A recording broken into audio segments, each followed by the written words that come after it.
Hey, I got this idea with concept, phrase from a book. It reads, "We must train our eyes to see the Creator everywhere." We must train our eyes to see the Creator everywhere.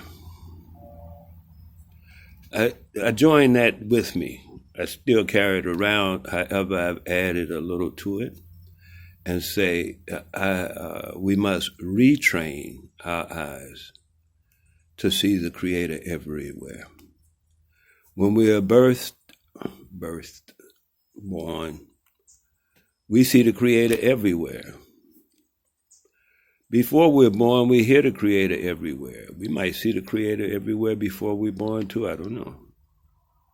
But I know we had at one time the ability and the state of mind to realize that we were looking at the Creator everywhere. Now we've been taught this God concept and, separate from everywhere, and then it's over there, and some do, some don't, la-di-da, the rest of that kind of story. I call it his story, because it is. Our story is natural. We deal in nature. I'll tell you, I think I did a whole video on this thing I'm about to say. In nature, rarely, if ever, 1 + 1 = 2. In nature, 1 + 1 don't equal 2. That's in fiction. That's how deep this fiction goes, because you think, oh my goodness, of course 1 + 1 = 2. You must be and lost your mind or whatever, you might go to, but you're unbelievable. To see that 1 + 1 does in nature, it rarely, if ever, equals 2. We must learn to see the Creator everywhere like our ancestors did and like we do when we're born. Watch your children. Some of you got children. When they're born, they see the Creator everywhere. They even talk about it even up until they're able to speak. They still speak on that same concept. You have to allow them and don't beat them up and start talking about that God concept you have been trained in. Allow the Creator to create. That's what the Creator does. All the time the Creator is creating. I understand that God concept say, he took a day off or something. I don't know. Maybe he stopped. He gave the gig up. He did run into a few consequences where he said he'll flood it out, fired next time. He's discussed it with his own creation. I mean, but he's just a God. I'm talking about the Creator, though, the actual Creator, the one that's creating right now, creating this, creating life right now. That's the Creator, omnipresent, omnipotent, and always on the job, the Creator. That's the Creator. I don't know these other things they talk about.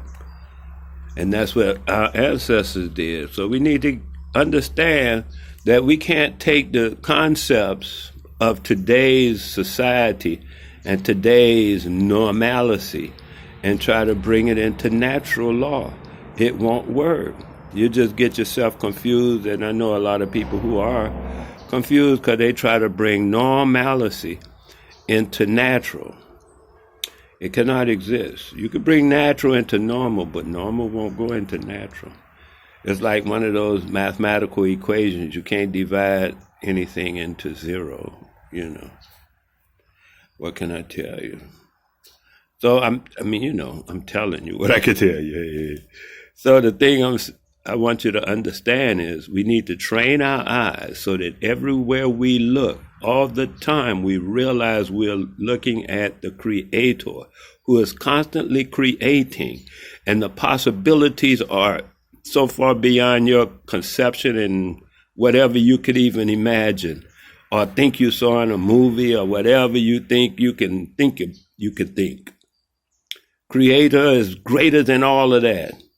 Allow creation to create right in front of you, and once you start learning how to see the Creator everywhere, you see the beauty of creation. Don't be so judgmental from that other thing you've been indoctrinated into. Right, wrong, good, bad, it's, ooh. What's that called? Bipolar. Think of it. It's called bipolar. And then you say, that's what you're going to go by, bipolarism. It's either negative or it's positive. That's bipolar, baby. So what I'm saying to you is understand the creator. Don't deal in those kind of judgmental terms. That you can see that by what is happening. The creator creates. That's it. You think death is not a creation of the creator? Loss is not a creation of the creator. Sometimes I suffer loss. And as soon as I realize I'm suffering loss, I realize that I'm being tested. Because that's a concept. Loss is just a concept. It's not a reality. It's a concept. And then as soon as I realize I'm suffering loss, I start smiling because I be like, oh, I got caught up in the game. Yeah, because there's no such thing as loss. Or gain. There's only happiness. You either be happy, some people say love, I don't care. That's their thing, do love. My thing is truth. Truth brings happiness to me because I can be happy when I'm truthful. I don't have to hide nothing. I don't have to juggle nothing. I don't have to remember nothing. I don't have to do none of that garbage. Why? Because I know I spoke truth right ahead. I'm done with that. You could bring it back up. It's still going to be the same because it's truth. It don't change. Right? I just want to, kick that at you, let you know what I'm thinking. And I don't know. We'll get back at you. We still got more of this to go, over 200 angles on this thing called truth, right? And it's value to you. And it's value to your children. And it's value to the world. We're not just talking about you, me, our people. We're talking about the world as we know it, as we understand it. We're talking about even something greater than the world because the vibration of the world is unstable. Truth will bring it into stability. See? We're talking about something very great. And as great people, as great beings, and people, we're people. We're people. We are the original people. Hey, okay, other things, I don't know, they persons, they human beings and stuff. Yeah, whatever they say they are, kind of leave it alone. There you go. I want to say, 8 minutes. I got long-winded. Yeah, because the Creator is everywhere. And I want that to pile in because that's the truth. The truth is actually everywhere. It be happening. It is what is. Is.